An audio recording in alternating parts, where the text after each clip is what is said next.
jamaah? Alhamdulillah. Alhamdulillahirrabbilalamin. Kembali lagi di Islami Twinda, jamaah Islami Twinda yang dirahmati Allah. Hari ini kita masih membahas tentang tema obat ampuh penghilang ketakutan para wanita. Nah, sebelum kita lanjutkan mendengarkan tausiah dari guru-guru kita, saya akan ajak kembali soal jamaah yang ada di rumah untuk melihat sebuah tayangan tentang wanita ditikam saat tarik uang di ATM. Ini dia tayangannya.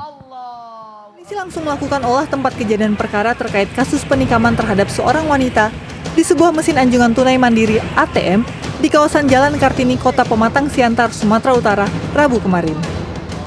Peristiwa itu terjadi pada Selasa sore. Menurut saksi mata, penikaman bermula saat korban hendak menarik uang di ATM, namun tiba-tiba saja diserang oleh seorang pria menggunakan pisau. Korban yang menderita luka sempat berteriak dari dalam bilik ATM dan mengundang perhatian warga. Pelaku yang panik kemudian kabur meninggalkan lokasi. Sementara warga langsung mengevakuasi korban ke rumah sakit untuk mengobati lukanya. Innalillahi, ini bahaya banget ya kalau kayak gini ya. Memang buat para perempuan ini salah satu ketakutan yang terbesar para wanita ini memang pada saat terutama mungkin kalau lagi berpergian sendiri. Atau mungkin pulang kerja terlalu malam karena ada lembur. Aduh, mungkin ini langsung aja deh kita minta penjelasan sama guru-guru kita bicara masalah tentang amalan nih Ustaz Syam, mohon izin Ustaz Syam. Iya, siap. Ada nggak sih amalan dan doa untuk mengatasi namanya ketakutan dan juga memohon perlindungan diri dari kejahatan dan mara bahaya yang mungkin saja datang? Gitu mohon izin penjelasannya. Baik, bismillahirrahmanirrahim. Tabe guruku, Habib Utsman, Ustaz Maulana, Mas Fadli serta guru-guru kami yang dimuliakan Allah Subhanahu wa taala. Konon ada seorang wanita yang menjadi korban kejahatan. Dia mengalami korban kejahatan, akhirnya mohon maaf diperkosa hingga akhirnya dibunuh.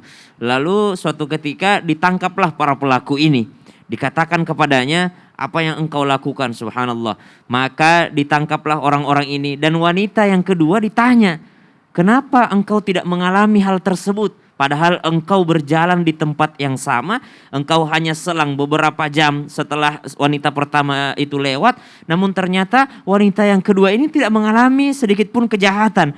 Maka subhanallah ditanyakan, apa amalanmu? Bagaimana sholatmu? Bagaimana puasamu? Bagaimana doa-doa yang kau panjatkan? Kata wanita ini, saya ini adalah seorang mu'allaf yang belum banyak menghafalkan doa. Saya ini wanita yang tidak banyak menghafalkan doa, saya tidak banyak mengamalkan sesuatu karena saya masih belajar juga. Namun ada yang pernah diajarkan oleh guru saya yang tidak pernah saya tinggalkan. Apa itu? Setiap saya mau keluar rumah saya membaca Bismillahirrahmanirrahim, la haula wa la quwata illa billah. Saya membaca Bismillahirrahmanirrahim, dengan nama Allah saya serahkan semuanya kepada Allah. Saya bertawakal kepada Allah Subhanahu wa taala. Karena kita membutuhkan Allah Al-Wakil ketika kita keluar rumah. Kita membutuhkan Allah Al-Hafidh yang menjaga ketika keluar rumah. Kita membutuhkan Allah Al-Wali yang menemani kita ketika kita keluar rumah. Maka subhanallah, wanita ini membaca Bismillahirrahmanirrahim, la haula, tidak ada kekuatan. Ya Allah, bagaimanapun kuatku, lebih kuat lagi penjahat kalau mereka beramai-ramai. Bagaimanapun penjagaan yang kulakukan, mungkin di luar sana kejahatan lebih luar biasa kuatnya. La haula, tidak ada kekuatanku ya Allah. Wala quwata, tidak ada pula daya dan upayaku ya Allah. Illa billah, kecuali dari Allah Subhanahu wa taala. Maka dikatakan siapa yang membaca doa ini, maka Nabi SAW mengatakan dalam sabdanya, hudita, Allah berikan petunjuk kepadanya. Orang tuh kalau keluar rumah, kalau kita pakai, mohon maaf, pakai maps, itu kalau pakai maps masih aman-aman aja. Tiba-tiba lobet atau jaringan hilang di dalam hutan, subhanallah, paniknya minta ampun. Maka kata Nabi SAW, orang pertama dikasihkan hudita. Orang membaca doa tadi, Allah berikan petunjuk kepadanya. Wa wukita wa kufita, dan Allah berikan perlindungan kepadanya. Dan Allah berikan kecukupan padanya. Kita keluar rumah kadang-kadang kita nggak tahu nih, ini cukup nggak bekal nih? Ini bensin cukup nggak nih? Ini kita keluar rumah cukup nggak dalam perjalanan ini? Subhanallah. Maka Allah berikan hidayah, petunjuk jalan, petunjuk kepadanya sehingga menempuh jalan yang benar. Kemudian Allah cukupkan baginya, yang kurang-kurang Allah cukupkan, dan Allah lindungi dia. Dan Allah mengutus puluhan bahkan ratusan ribu malaikat untuk mendampinginya. Maka subhanallah, baca doa ini agar terlindung daripada kejahatan. Dan yang kedua, jikalau kejahatan itu sudah di depan mata, dan serahkan semuanya kepada Allah Subhanahu wa taala. Intinya jangan memancing kejahatan. Jangan memancing kejahatan. Ada teman-teman mungkin keluar rumah ya dari ATM ya mancing gitu. Kalau misalnya kelihatan wah ini orang lalai nih. Berlebihan. Perhiasan berlebihan. Nih orang lalai nih, tasnya mahal, pasti isinya mahal juga. Nah, subhanallah. Maka berikanlah penampilan kita atau yang dilihat sama orang sesuatu yang sederhana saja untuk menghindarkan juga daripada kejahatan. Amin. Dan kita bersiap-siap insya Amin, ya Allah. Allah. Dan Ta'ala saya alam. pernah ya, maksudnya setiap hari kita mengamalkan itu, dan beberapa kejadian di depan saya mungkin tadinya harusnya tabrakan pas banget di depan mobil saya. Subhanallah. Itu bisa terjadi di kita. Kemarin istri saya ada pohon tumbang pas lagi ada angin kencang. Yang di Pamulang itu. Iya. Yang depan Jadi pas banget rumah istri sakit. saya itu di belakang mobilnya La itu haula yang wala ketiban quwata itu. illa billah. Akhirnya putar balik. Ya Allah. Ini Masya Allah. Makanya Bismillahi kekuatan tawakkaltu betul. ala Allah, la haula wala quwata illa billah. Bisa juga bismillahirrahmanirrahim majriha wa mursaila rabbil ghafurur Saya mau rahim. ceritakan pengalaman saya. Enggak udah waktunya habis. Saya lanjut lagi ya. Maaf ya Ustadz ya. Ini Ustadz mau tausiah soalnya. Yang berikutnya ini para wanita yang mungkin pernah gagal dalam berumah tangga atau mungkin ditinggalkan oleh pasangan sehingga menimbulkan namanya boleh dibilang kayak trauma ya. Trauma untuk berumah tangga lagi gitu loh. Nah ini Ustadz Maulana mau izin. Ini kali ini nanya nih harus dijawab ya. Ya. Gimana? Khususnya nih untuk para janda ya. Kok nengok ke saya? Ini pertanyaan. Ini para janda dan amalannya serta doanya tuh apa untuk menghadapi yang namanya rasa takut atau mungkin trauma yang diakibatkan kegagalan dalam rumah tangga. Itu yang 25 janda apa gadis? Gadis lah. Oh gadis. Iya. Bismillahirrahmanirrahim. Allahumma shalli ala sayyidina Muhammad wa ala sayyidina Muhammad. Satu hal buat kita, ada cara untuk menghadapi ketakutan bagi yang pernah gagal berumah tangga. Ingat, qadarullah. Sekali lagi, qadarullah. Dan kita tidak mungkin mengelak daripada takdir. Kalau memang sudah ditakdirkan akan bercerai. Yang pertama, yang harus dicamkan, selalu bersyukur atas kegagalan. Kok bersyukur atas kegagalan? Ala kulli hal, alhamdulillah ala kulli hal. Kok bersyukur atas kegagalan? Karena bersyukur atas kegagalan sebagai pembelajaran hidup yang berharga. Jadikan kegagalan ini sebagai pembelajaran yang sangat berharga. Insya Allah, Allah akan ganti yang lebih baik. Apalagi, jadikan kegagalan ini sebagai alarm untuk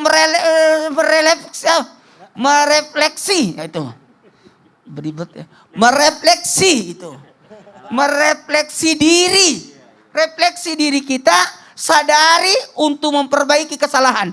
Kalau tadi pembelajaran, oh kalau orangnya seperti, kalau yang kedua ini untuk introspeksi diri sebenarnya. Oh karena kegagalan ini mungkin kesalahan saya dan sebagainya. Jadi itu jadi pembelajaran. Dan yang berikutnya, jadikan kegagalan ini mohon maaf bukan akhir dari kehidupan.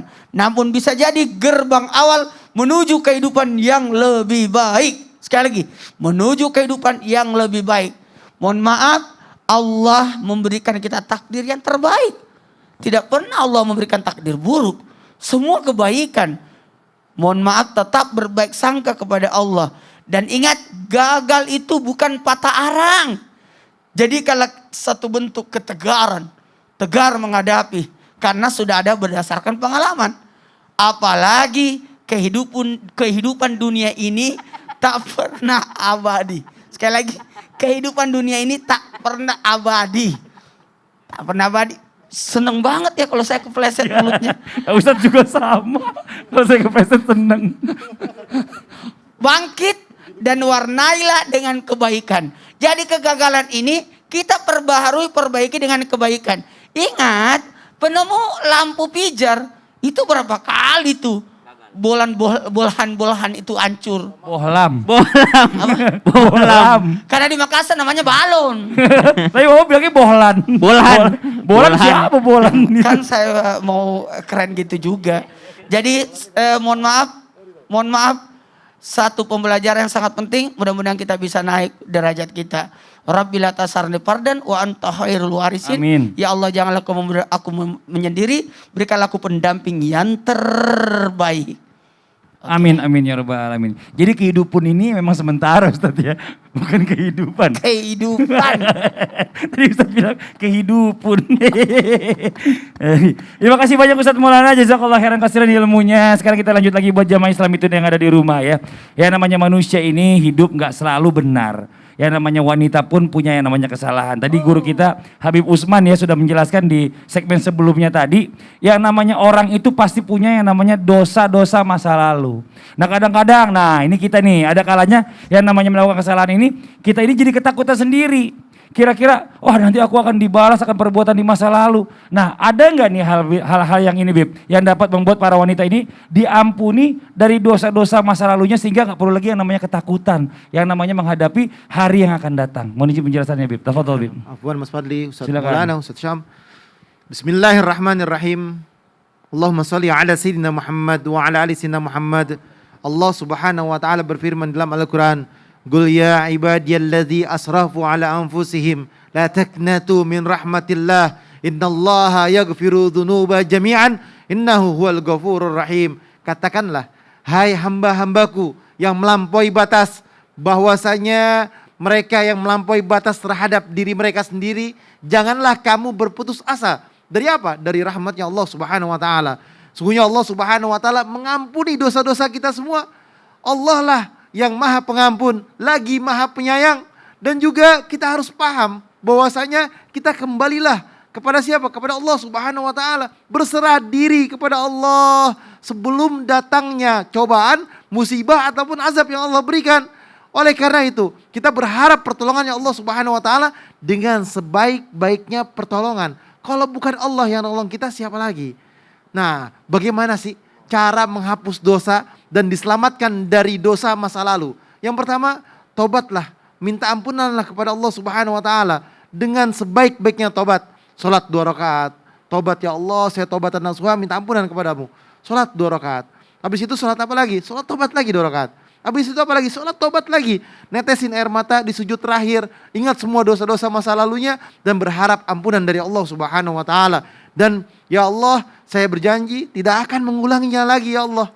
Kenapa? Hari inilah terakhir saya melakukan perbuatan dosa dan maksiat. Sekarang saya serahkan diriku kepadamu dan menjadi hamba yang soleh. Nah inilah manusia yang bertakwa kepada Allah subhanahu wa ta'ala, yang berharap akan perlindungannya Allah dan takut kepada Allah. Yang kedua apa? Istighfar, minta ampunan kepada Allah. Dimanapun kita berada, astagfirullahalazim, astagfirullahalazim, astagfirullahalazim, astagfirullahalazim. Istighfar sebanyak-banyaknya. Minta ampunan kepada Allah sebanyak-banyaknya. Memohon kepada Allah, Allah ampuni dosa kita. Kalau bukan Allah yang mengampuni dosa kita, siapa lagi yang akan mengampuni kita? Allah maha pengasih lagi maha penyayang. Allah sayang kepada kita, makhluknya Allah subhanahu wa ta'ala.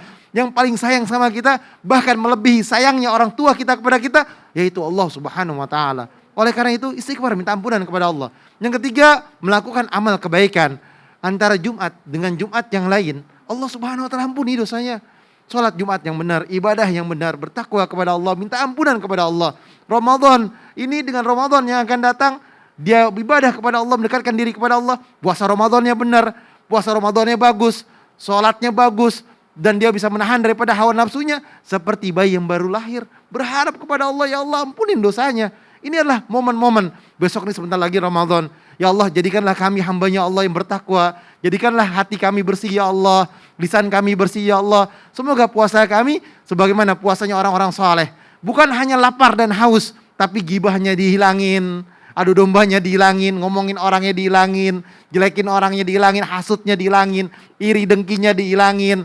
Kata-katanya dijaga. Ucapannya dijaga. Pikirannya jangan macam-macam. Dan juga apa? Makan daripada yang halal, yang berkah. Insya Allah Ramadan kita, puasa di bulan Ramadan. Dan juga bangun malam di bulan Ramadan. Allah ampunin dosa-dosanya. Amin ya Allah ya Rabbal Alamin. Kalau punya rizki, apalagi umroh. Umroh satu dengan umroh yang lain, Allah kabulkan. Semoga penonton di rumah bisa berangkat umroh. Amin. Amin ya Rabbal Alamin. Alamin. Dan juga haji ya Allah. Amin, amin ya Rabbal Alamin. Masya Allah, terima kasih banyak Habib atas penjelasannya. Mudah-mudahan berkah ilmunya. Nah sekarang kita lanjut lagi ya. Kita akan kembali membacakan pertanyaan-pertanyaan masuk di segmen Tanya Dong Ustadz. Kami semua tanya dong Ustadz. Ya kita bacakan langsung aja dari Instagram dari @bebek_ugly. Wah ini bebek shaming ini dia nih. Takut menikah, ya bebek shaming. Dia ugly itu buruk rupa Ustadz. Dia bilang bebek buruk rupa. Kasihan. Ayah ibu terlalu sering bertengkar ya. Dia takut menikah karena ayah ibunya terlalu sering bertengkar. Ibu yang sering curhat tentang ayah yang selalu merepet diam-diam tentang ibu di sampingku, dan ada banyak masalah rumah tangga orang lain yang tak sengaja ku dengar. Aku jadi makin takut. Kupikir lebih baik tak usah menikah karena kurasa aku tak mampu. Tapi ibu mengatai aku kurang iman. Bagaimana supaya saya tak takut Ustadz? Dijawab Ustadz Syam nih, kayaknya ini puitis banget ini anak ini. Iya ya. Tapi bebeknya di shaming, body shaming ini, bebek shaming. Baik, bismillahirrahmanirrahim. Tabi guruku Habib Usman, Ustaz Maulana, Mas Fadli, serta guru-guru kami yang dimuliakan Allah Subhanahu wa taala. Maka yang pertama, yakini bahwa menikah itu adalah ibadah. Kalau orang menikah itu adalah beribadah, maka jangan takut untuk beribadah. Sama dengan orang, wah saya takut sholatku tidak diterima, ya udah deh nggak usah sholat. Wah, kan nikah itu adalah ibadah, sholat itu adalah ibadah. Kalau seperti ini saya takut menikah, takut gagal, sama seperti orang, saya mau sholat tapi saya takut sholatku tidak diterima, lebih baik saya nggak usah sholat, berarti salah dia. Saya mau puasa tapi takut puasaku saya masih bergibah, masih berbohong, takut puasaku tidak diterima, percuma, nggak usah puasa. Subhanallah, sama dengan menikah. Maka yang pertama adalah yakini bahwa menikah adalah ibadah. Yang kedua, nikah itu juga adalah sunnah yang sangat dikukuhkan oleh baginda Nabi SAW. Niat menikah karena ingin mengikuti baginda Nabi SAW, memperbanyak umat Nabi SAW, memperbanyak keturunan sehingga Nabi SAW bangga di hari kiamat di antara Nabi yang lainnya, dan kita termasuk panitianya. Kenapa? Karena kita lah yang memperbanyak keturunan sehingga Nabi pun bangga di hadapan para Nabi yang lainnya karena paling banyak umatnya. Kemudian yang ketiga, apa yang dirasakan orang lain, apa yang dialami orang lain, itu kita belum tentu mengalaminya. Mungkin saja orang tua menceritakannya hanya sekedar curhat. Toh bapak ibu masih bersama ini, mungkin mereka berantem di siang hari, curhatnya mau kemana lagi? Ya curhatnya ke anaknya. Bapak pun demikian, curhatnya kepada anaknya. Tapi jangan kita ambil hati dengan mengatakan, wah berarti saya kalau nanti menikah begini juga. Belum tentu. Itu menjadi pelajaran bagi kita supaya kita bersiap-siap. Kalau nanti ada masalah seperti ini, saya akan mengatasinya dengan cara seperti ini. Subhanallah, maka syukuri apapun yang terjadi.